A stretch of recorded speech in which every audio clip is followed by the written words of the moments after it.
This is Nick. This is Jack. It's Wednesday, Ceviche Wednesday, March 5th. And today's pod is the best one yet. This is a T-Boy. The top 3 pop business news stories you need to know today. 1 second, Jack. I just got to put a candle in this bratwurst because I believe it is somebody's birthday over there. It's my full birthday, not my quarter birthday, okay, Nick? Nothing wrong with celebrating quarters, Jack. A candle and a brat is exactly what the doctor ordered. Maybe a yak sweater in your future, but I want to get your hopes up. Yetis, we got 3 fantastic stories for Jack's big birthday. Jack, what do we got on the T-Boy? For our first story, ESPN just launched a Gen Z SportsCenter that they're calling SC+. So Jack and I will tell you if this business plan slaps or if it's cringe. For our second story, it's official. After a 1-month delay, the U.S. is now in a trade war against Canada and Mexico. So to understand the pain of these tariffs, we're looking at one product, the Chevy Silverado. For our third and final story, the world's largest fast food chain isn't McDonald's or Starbucks. It's Mixue, with 45,000 locations. Mixue sells ice cream and boba tea for $1 in China, and it just IPO'd. But Yetis, before we hit that wonderful mix of stories on my birthday, Your fantastic 4-quarter birthday. What a mix of stories, Jack. let's do my favorite thing, which is trivia. What product was so viral that it required 15,000 extra workers to serve it? Jack, what product was so viral it was invented in a top secret research lab? We're not talking about the atomic bomb or the H-bomb. It's the Doritos Locos taco. The Dorito Locos Tacos. When Doritos and Taco Bell had a baby, we actually got the most influential brand collab of all time. The Popeyes chicken sandwich, Dunkin' Donuts Charlie drink, and Starbucks' unicorn frappuccino. Jack, they all followed in the footsteps of the DLT. The DLT, the Doritos Locos Taco, is the latest episode of our deep dive show, The Best Idea Yet. The DLT, it's part Dorito seasoning, part taco shell, part crazy. And depending on how big your belly is, it's definitely something you've dreamed about. Besties, if you want to understand the very beginning of influencer marketing and things going viral online, then listen to this episode. Because an idea scribbled on a 10-year-old Post-it note actually saved Taco Bell. And that note almost got thrown out. And the result caused the world to go crazy on this new thing called Twitter. I think you mean Loco. Yeah, it is. This best-selling taco of all time is the next episode of our weekly show, TBIY. The best idea yet. The untold origin stories of the products you're obsessed with. So later today, after this T-Boy, check out our weekly deep dive show, TBIY. New episodes drop every Tuesday for the best idea yet. Tap the link in the episode description because the Doritos Locos Taco is the best idea yet. But in the meantime, Jack, we got a fantastic T-Boy for the Yetis, don't we, man? 37. I'm feeling good, dude. You're in the best shape of your life. You're in the best shape of your life, Jack. Let's hit our 3 stories. Let's hit our 3 stories. 15 years before this song, 2 boys from the Northeast met in the dorm. They had an idea that caused a cultural storm. It's the best one yet, but the best is the norm. Jack, Nick, that's it. I don't even think they need to practice. 50%, that's a fat tip. T-Boy City on your list. If you know, you know, cause we ready to go. We can't wait no more, so just start the show. Start the show. For our first story, SportsCenter, the most profitable TV show of all time, is finally making what we're calling a Riz pivot. It's called SC+, a shorter version of SportsCenter designed for the Gen Z sports curious.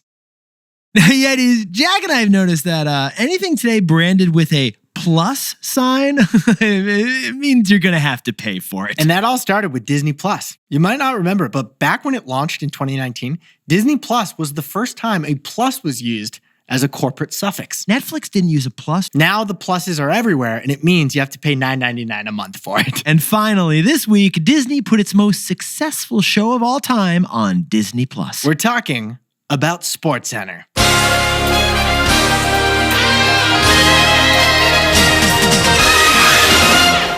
You know, Jack, I didn't get to grow up with you, but I feel like your Saturday mornings consisted of you and your dad in boxers, maybe with a t-shirt on, maybe not, but watching SportsCenter. Here's what would happen. The Yankees would be playing way past my bedtime. Naturally. So in the morning, I'd rush to SportsCenter and I would put up video cassettes on the bottom so that I didn't see the score on the bottom and spoil it. And I'd wait for the highlights. It's the best part of my morning. Was this your 37th birthday today or your 47th? But Yetis, this is what Jack and I find fascinating about SportsCenter. SportsCenter is actually the most profitable TV show of all time. And we've got proof. We got the receipts. Because SportsCenter's first episode was back in 1979. And it's had 60,000 episodes since. And SportsCenter airs multiple new episodes every single day throughout the day. SportsCenter was the flagship of ESPN, which was Disney's historic profit puppy. Now, as cable TV started conquering America in the 90s and early 2000s, SportsCenter anchors became the first influencers. They were. I bought Dan Patrick's sunglasses. Your uncle shaved his head, Jack, because of Scott Van Pelt. In fact, it's thanks to SportsCenter that ESPN demanded the biggest cut of the cable bill by far. Jack, can we just pause for a sec? And can you repeat that for everyone in the stands? I'm going to say it differently. As recently as 2015, ESPN made 3 times more in affiliate fees than the number 2 cable channel did, which was TNT. Like we were saying, SportsCenter, it isn't just a profit puppy, it's the most profitable TV show of all time. But because of cord cutting, SportsCenter's viewership is a fraction of what it used to be. Which leads to the news. Jack, step on up. What's the news, buddy? ESPN just gave SportsCenter their biggest makeover since Babe Ruth. Not sure about that analogy, but let's go with it. Because they're now letting cord cutters watch SportsCenter. That's right. Even if you've cut the cable TV cord, you can now get a new version of SportsCenter called SC Plus. 10 years overdue, in our opinion. Classic. But SC Plus is a 15-minute long show that airs daily on Disney Plus. And the entire format is a top 10 plays that happened yesterday. Now, funny thing that Jack just said, it's 10 years overdue, in our opinion, because the new SC Plus is targeting 10-year-olds. So, Jack, what's the takeaway for our buddies over at SportsCenter? SC Plus shows the playbook of catering to youth. So, Yetis, ESPN basically just created a SportsCenter for Gen Z, a Riz pivot, if you will. They low-key covered SportsCenter in Riz until it slaps. And they did it with 4 specific strategies. The first one is the wardrobe. The anchors are wearing suits because it's ESPN, but they're also wearing sneakers because they're under 30. And now the second key is something Jack and I know well, the content, the format. It's basically bullet points. The top 10 format is a predictable top 10 highlight reel. The third key here is 5-second ads. The commercial for Daredevil, Born Again, was so fast, you don't even have time to change the channel. And that's part of the strategy. And finally, the last variable for SC Plus is virality. They gave a whole segment in each episode dedicated to the most shared sports video that was posted to TikTok that day. So besties, add it all up, and it is still SportsCenter. A bunch of highlights and analysis within that top 10 format. But it's SC Plus. Which leads to our big question. Can Gen Z SportsCenter save SportsCenter? Does this new SportsCenter slap, or is it cringe? Let us know in the comments. For our second story, America is officially in a trade war with our neighbors after 25% tariffs hit Canada and Mexico. To understand the pain that this means, we're looking at one product. One product. The Chevy Silverado. Now, Yetis, maybe you did or maybe you didn't circle your calendars, but either way, Jack and I got your backs. Remember last month when we told you that Trump delayed the tariffs he was going to hit Mexico and Canada with by 1 month? Well, we got a calendar notification and that delay expired yesterday. So, as of yesterday, anything entering the United States from Canada and Mexico is now subject to a 25% tax. As we said, it is Trade War 2. Oh, and by the way, Trade War 2 has also already escalated with China this week. As of yesterday, tariffs on anything coming from China doubled to 20%. Remember what we said, besties? Nobody wins with tariffs. It's bad for investors, bad for companies, bad for consumers, and we'll explain why right now. Okay, so Jack, let's talk about the response quickly. The companies, the reactions, what happened in the markets? Yesterday, Target and Best Buy both said that they were going to pass on tariffs to us through higher prices. So Target and Best Buy stocks both fell. Also yesterday, Chipotle, which imports avocados and tortillas from Mexico, they said they wouldn't raise prices. Instead, they would absorb the cost. But that means that profits at Chipotle are going to be smaller, so Chipotle's stock fell as well. No matter how a business responds to these tariffs, they're going to suffer. And so stocks overall fell the past 2 days. Like we said, nobody wins with tariffs. Extra guac is about to get extra. But get this, stocks, as measured by the S&P 500, have now officially fallen below where they were the day after the election. That's right. The Trump bump of the last couple months, it has now officially disappeared. But the biggest loser of Trade War II might actually be the Chevy Silverado. The old Chevy Silverado, and anyone who may want to buy a Chevy Silverado. Because get this, Yetis, Chevy sold 673,000 of their flagship pickup trucks last year, and half of them were assembled in Mexico or Canada. So Jack and I got curious. We dove in T-Boy style, and we followed the journey of how you make a Chevy Silverado truck. Well, when those Mexican or Canadian-made Silverados enter the U.S. to be sold at a U.S. car dealership, General Motors will now have to pay a tax of $10,000. $10,000 per car. A 25% tariff times a $70,000 Silverado is a lot of money. And we're not even including the seat heater upgrade on that. But Jack, what about the 50% of Chevy Silverados that are actually made in America? They're actually going to get more expensive too. And why is that, Jack? The power steering and door trim panels of all Silverados are made in Mexico. Oh, and according to the Financial Times, the taillights of those Silverados made in America are actually made in Canada. So no matter what, the Chevy Silverado is about to get a lot more expensive. And that's going to hurt sales, it's going to hurt General Motors stock, and then it's going to hurt consumers. Silverado, though, is just one example. It's not just the car industry. Good point, Jack, because actually any big manufactured thing probably had its passport stamped in Canada and Mexico a whole bunch of times before it ended up in your pantry. And why is that? Well, ironically, it's because of a major trade deal that Donald Trump signed in his first term as president. And we'll explain in our takeaways. So Jack, what's the takeaway for our buddies who are consumers in America? American business is being punished with policy whiplash. Policy whiplash. Yetis, wild detail that everyone forgets from this whole story. The reason American car companies are building in Canada and Mexico, what is it, Jack? It's because of the trade deal that Trump made in his first term. Remember, it was like the new NAFTA, the US, Canada, Mexico trade agreement. It meant that cars could freely be traded between the US, Mexico, and Canada as long as they were 75% made in North America. Well, based on that deal, which President Trump called the most important trade deal ever, car companies started making factories in Canada and Mexico. And the United States. True. Ford, GM, and Chrysler, they spent billions on the belief that North America was a free trade zone. But here's the policy plot twist. 5 years later, today, all those factories are now being punished with these new tariffs, and that is policy whiplash. So, is GM going to pack up from Mexico and Canada and move their Silverado plants to the US? That's what Trump wants. But probably not, Jack, because that would be really expensive. And President Trump could change his mind again, and that would be even more expensive for them. He probably will change his mind again. I wouldn't be shocked if in a month these tariffs are either doubled or gone. Well, no matter what he does, this is why America's car stocks have plummeted 20% just since November's election, and why car prices are about to spike as well. Because 5 years ago, Trump dramatically changed the rules of trade in North America, and now he's doing it again. Add it all up, and businesses are now suffering from policy whiplash. Hey Yetis, if you're a bestie, take a sec and hit that subscribe button. And like this video while you're at it. If you leave a comment, by the way, we'll read it. For our third and final story, the largest fast food chain in the world is a brand you've never heard of, and it's called Mixue. Mixue sells $1 ice cream and boba teas in China, and it just IPO'd out of nowhere. Out of nowhere.